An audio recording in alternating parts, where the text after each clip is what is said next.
Hi everybody, we're the Game Conquerors. We're just doing this quick intro video just to kind of explain how this all started. Just to give a quick background of who we are. My name's Ryan. My first console that I ever had was a Nintendo Entertainment System.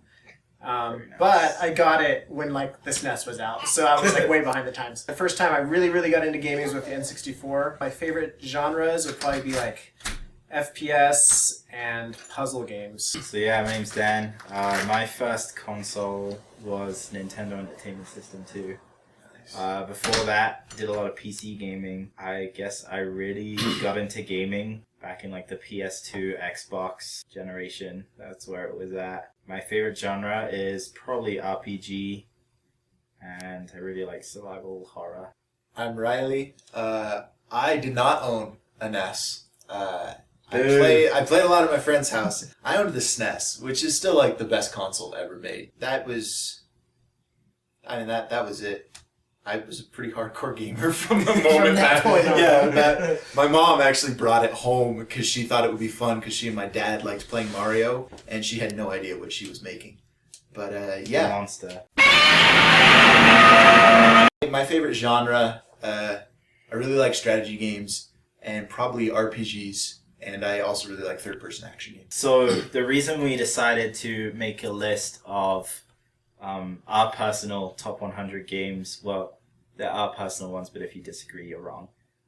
Is because Just kidding. But seriously, we're not kidding. So last summer we were playing Modern Warfare 3, and I realized after our like fourth multiplayer match that I'd really just beat that game, and I'd done everything there was to do. You know, I killed some guys, I stabbed some guys, got some kill streaks. So I said like I conquered this game kind of as a joke, but it's become a running joke, I guess, and that's why we decided to make a list of other games that we would, you know, conquer and kind of share with everyone like why we think they're the top 100 games of all time. Yeah, and so the nice thing about that is it's a step up from where we started. Like, no matter what, it was always better than the Modern Warfare 3 that we had conquered so easily. Not to say Modern Warfare 3 is a bad game. It's not a bad game, but it's not a top 100. So we made a list before our current list. It was bad. Someone put Railroad Tycoon 2 on it. Someone. Not any of us, but someone. Who will go unmentioned. We didn't like it, so we scrapped it, and we decided what we needed to make a better list was some solid criteria. We settled on 3 criteria. These criteria are prioritized. The first one is the gameplay fun, immersive, and engaging, including tight controls, solid and consistent gameplay mechanics, good balance, etc. Well done reading that, Ryan. Thank you. I'm a good reader. That was also, masterful. In addition to gaming, I read. The reason we put that one on top was because we feel like gameplay trumps all else. There are those out there who think that story is better than gameplay. We disagree. Read a book. Story's great, but if it's a game, it should have excellent gameplay. So our second criteria was, is it or will it be memorable and has it aged well? Would you want to play it today or would you still recommend it to a friend? So there's tons of games that are really good because of the nostalgia factor. So basically, we wanted to make sure that the games we chose were actually decent games. Because I remember as a kid thinking that like the nasty Lawnmower Man ripoff Doom game on the SNES was a good game, but there's no way I'd play that game now. So we basically just want to make sure that we're exploring games that are decent even though they're old. And then number 3, does it tell a good story? Does it have good characters?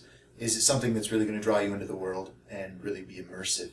Knowing those criteria, we are very proud to... Loud? Plowed. We're plowed. See, I read, I don't talk. I have Dan for that. See, Dan's the talker, Ryan's the reader. I actually don't know why I'm here, to tell you the truth. You have a good PC. Yeah, exactly. He just built the new PC. Yeah, I built a new PC and they needed to record stuff. We're gonna need him. Dang it.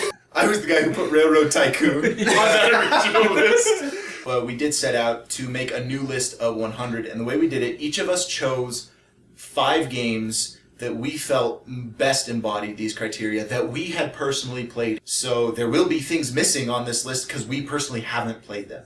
But which means they're not important. Also, just if it was before the NES, like we weren't around. Or even then. even in the NES and SNES days, we were pretty young, so I'm sure we missed a lot. Anyways, we chose 5, and then we had a war.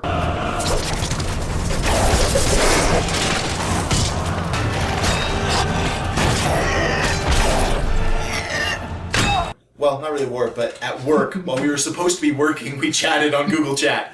And Please don't watch this, boss. But we decided what order they should go in, and then once we had a top 15, we moved on to the top 30, and the top 45, and so on and so forth. We feel really confident that all of these are really solid, still really fun to play, and even if you're getting the new Xbox One or PS4 or whatever the case may be, some of these guys from 10 years ago are really solid. No one getting the Xbox One. These are our picks. If you disagree, we encourage arguing in the comments, but you're still wrong. Yeah, you can argue all you want, but it doesn't change the truth.